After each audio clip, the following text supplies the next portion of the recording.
But every once in a while, we have good news to share, and we'd like to share that with the public.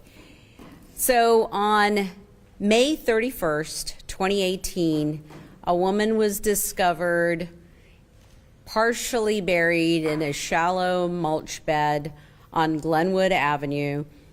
And we've had at least 4 press conferences asking the public for their help. And we've done that before, and the public has really been great at coming forward with some names and trying to help us identify somebody. And 4 press conferences and 7 years later, we have discovered who she is with the help of multiple partners. And this truly was local to federal in efforts to discover who she was. So let me share that with you. We have identified her as Patricia Kalina Goodwin. In November of 2023, we had provided you with this digital sketch of what she might have looked like.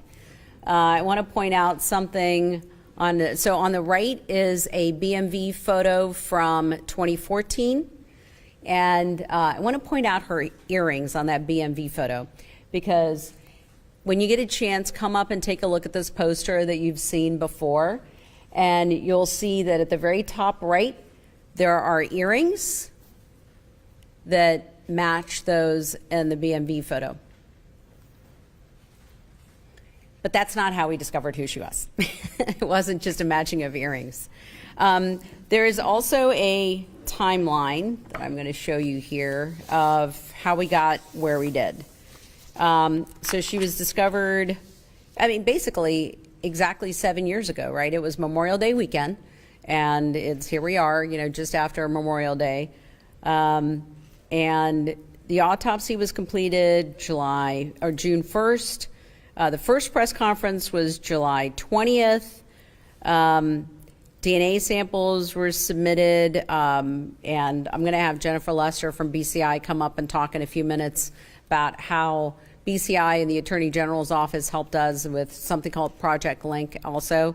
Want to say that we did everything we could.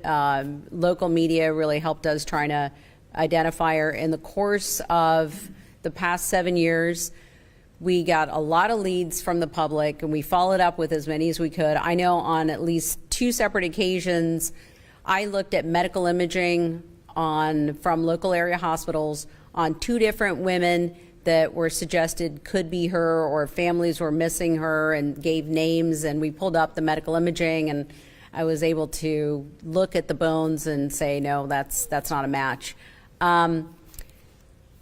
Recently, when it was discovered of who she might be, and this was done through genealogy, we did acquire her chest x-ray from one of the local hospitals. I did compare it to the imaging we had of our Jane Doe, who we affectionately called Rose Lady because she was discovered with a rose on her chest. And from the beginning, we said we did not suspect foul play.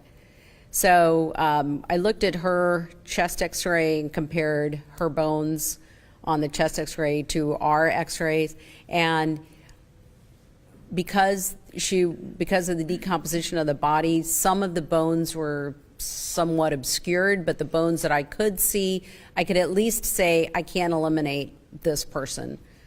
This person could definitely be a possibility.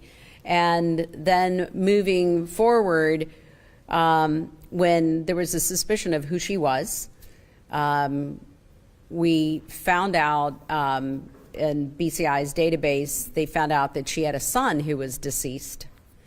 And we looked in our database, and lo and behold, the son had come to our office a year later in November 2019. So we were able to use the blood card, the DNA evidence that we still had on him, ran the profile a week and a half ago. That was submitted to a genetic statistician to give us an idea of the percentage chance that this was her son, and we did know who he was. He had ID, and he had been identified when he was brought to our office, and it was 99.9996% that it was her son. So In between, there was a whole lot of work done by FBI and by BCI, and I'm going to introduce Elena Ayatarola, who is our special agent in charge of the Cincinnati FBI field office, and she can tell you the role they played and how they did what they did. One of the important things I want to point out here is that, you know, the public is so afraid to submit DNA samples, and one of the reasons that we ask, and it's not like we are using it for only criminal purposes. I mean, we are using that information to identify people that we haven't been able to identify.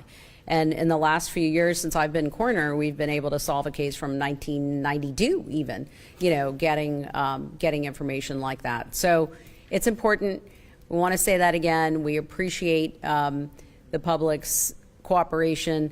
I will tell you, interestingly enough, I got a call last year in May 2024, so exactly a year ago, from one of my best friends who told me she was really worried because the FBI had been trying to reach her. And she said, they've sent me emails, they've called me, am I in trouble? And I said, I don't know. I can call them and find out, would you do something I need to know about? And she said, not that I know of. And so anyway, long story short, FBI was trying to reach her about this case. And they said, hey, you know, she may be related to your unidentified woman from 2018. And as it turns out, she was. And she did give her DNA sample, and it was crucial in being able to identify her. In fact, they share great-grandparents. So it was an amazing coincidence, but again, you know, her willingness to come forward and share her DNA really helped us with identifying Patricia.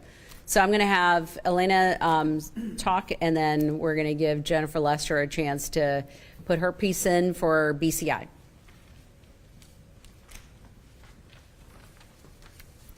Hi, good afternoon. So I'm Elena Ayatarola, the special agent in charge of the FBI Cincinnati field office. And I want to thank Dr. Samarco and all of those who worked on this case and who were involved in these efforts. So the FBI has been using investigative genetic genealogy techniques for the last several years. We often just refer to it as IgG, and it helps us create leads in cold cases and help us identify unknown human remains in violent crime cases. In this case, the Cincinnati FBI's investigative genetic genealogy team, led by Special Agent Sarah Demron, was asked to assist in identifying the remains of the May 2018 case. And we worked closely with the coroner's office, BCI, and Cincinnati PD, who had the missing persons case. So IgG combines unknown DNA with genealogy research and historical records to generate leads to assist law enforcement to identify the unknown DNA and solve cases. So using the IgG techniques, the FBI's team was able to identify Patricia Colina Goldwyn in this case as a possible candidate. And recently, Dr. Samarco and her staff confirmed that indeed it was Patricia Colina Goodwin. So cases like this is all about partnerships. Federal, state, and local agencies work together and share information and resources for positive outcomes. And the FBI is here to assist, and we want to support our partners in these type of cases to solve the crimes and help identify unknown persons. If other law enforcement agencies have cold cases like this, we encourage you to contact us so we can work on these cases together. Thank you, Elena. I will also let you know that the partnership here has been crucial for a number of our other cases as well. And it turns out that her family had been looking for her since 2018. So she'd been missed, and very tragically, I know you were in touch with her family. Her brother passed away a month ago, still wondering what had happened to his sister. So, but at least her nephew knows now, and the rest of the family. But I mean, this kind of closure, it's That's one of the things that we do in this office, is try and bring that peace and closure to the families.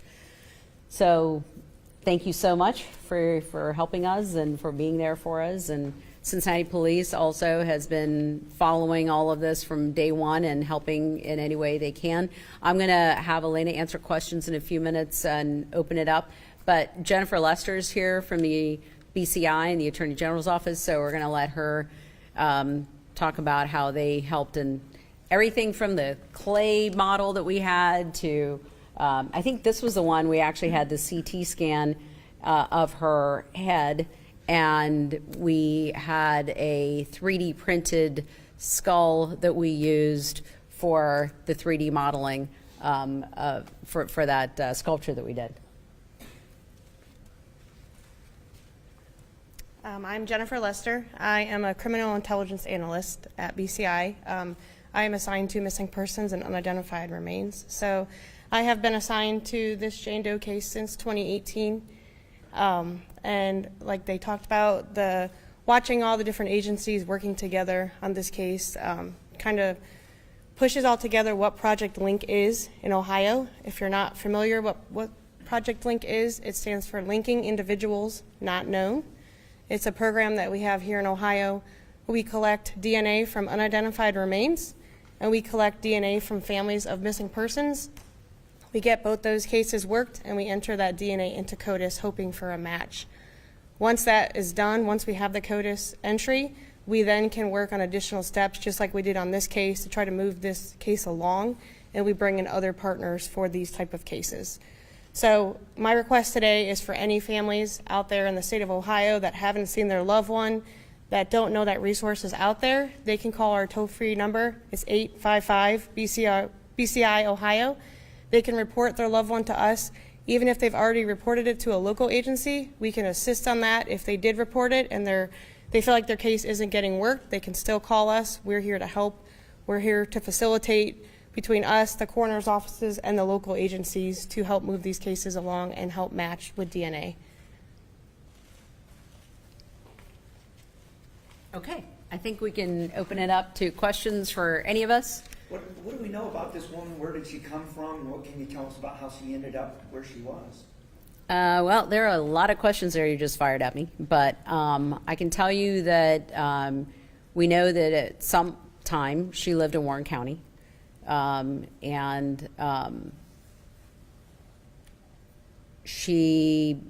B&V address was Warren County in the Mason area.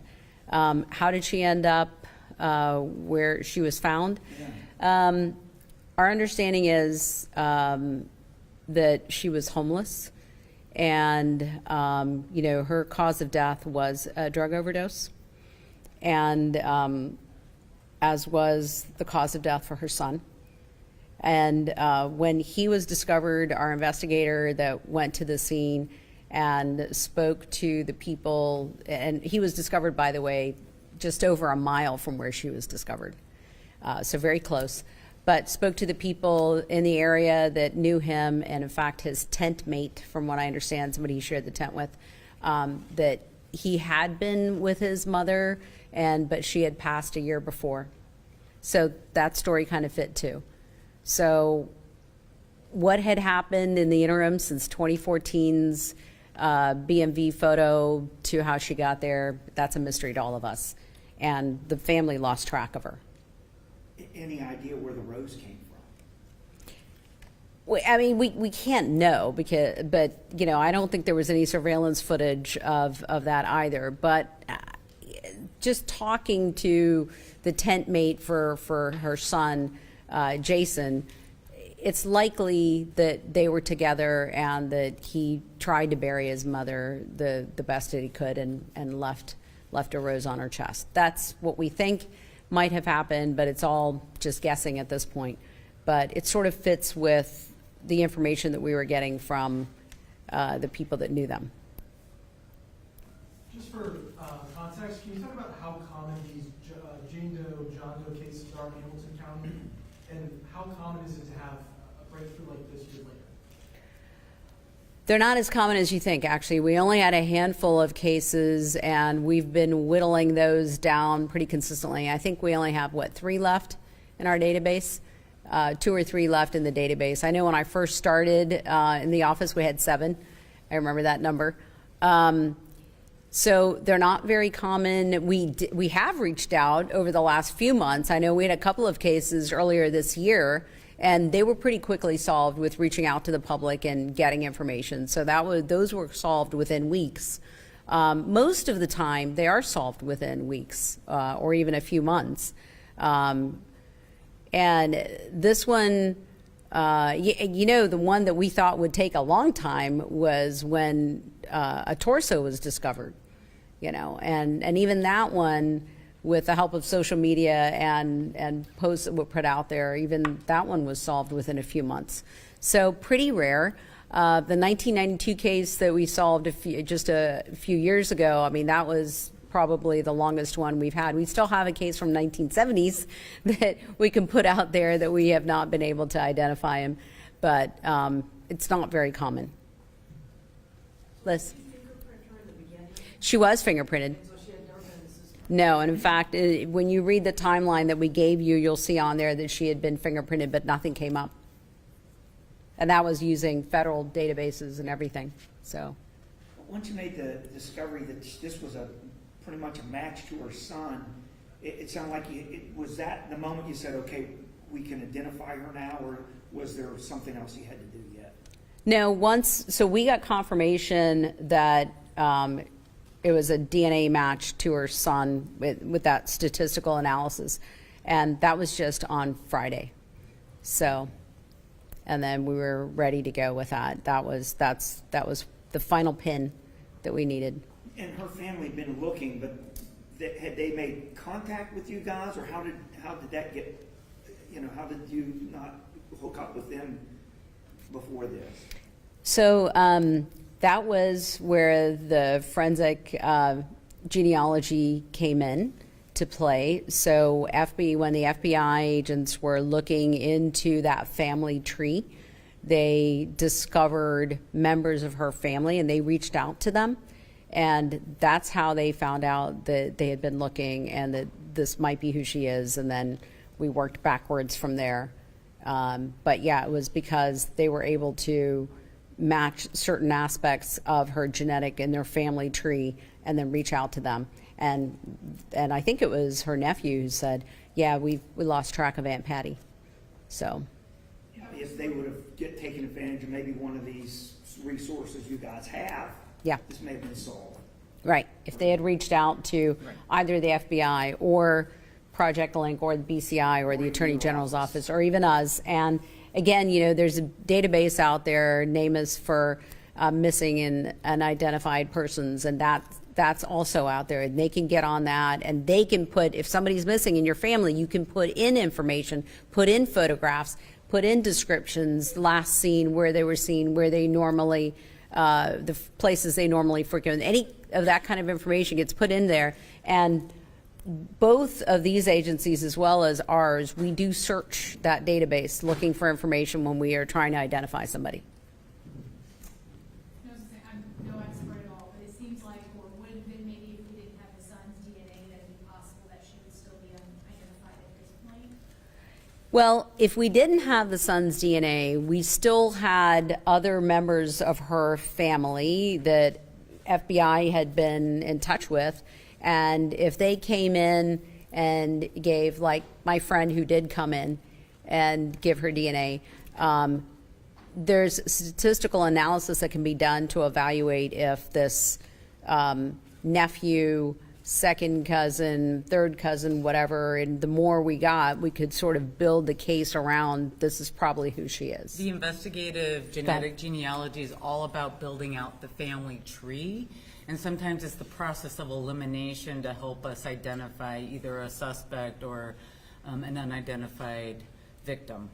Absolutely, thank you for that. And then my other thing would be that sketch and her actual photo are really close. I think that's like incredible, just how far I guess that, how advanced this has gone. That was my coworker. Her name is Samantha Molnar, so I can't take credit, and it was actually OSU as well. So Sam completed the clay reconstruction, and then she actually partners with OSU, who then took her clay reconstruction and turned it into a digital image.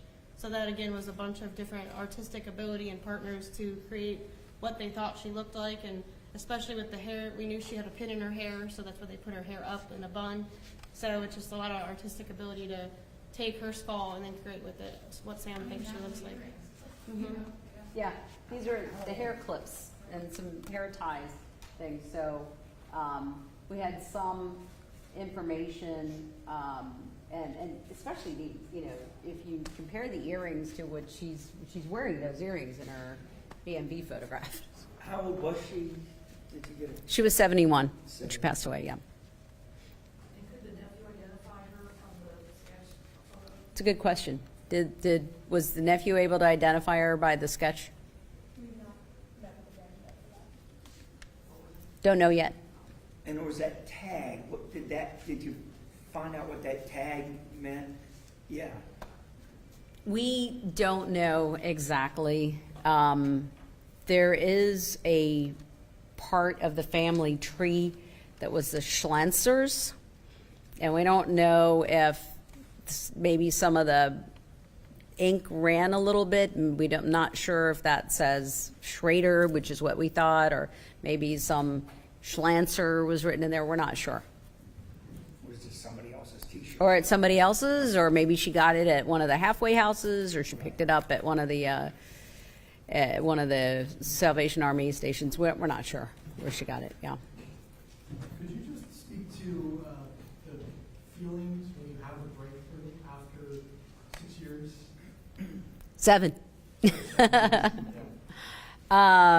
Yeah, I remember when I first got the phone call saying, hey, we might have, I'm like, are you serious? Everybody that had anything to do with this case was just, ecstatic, cautiously optimistic that this was going to be her because everybody had been looking for so long, and a few high fives in the building. The best part of solving these cases is helping bring closure to the families, truly. Yeah. I'm just sad that her brother passed away not knowing what happened to his sister, and that he had been looking for her, and that's, whatever, I don't know if she has any other siblings left, but, at least she's got a nephew that we know of, and maybe other members who had also been wondering what had happened to her, and possibly her son. So at least they have some closure now. And she is buried in Spring Grove Cemetery. Cincinnati buried her in the Spring Grove Cemetery, as was he. So they have a record, a plot number, and so forth. So if family members wanted to go and visit or pay their respects, they do now know where she is or where he is, and they can do that.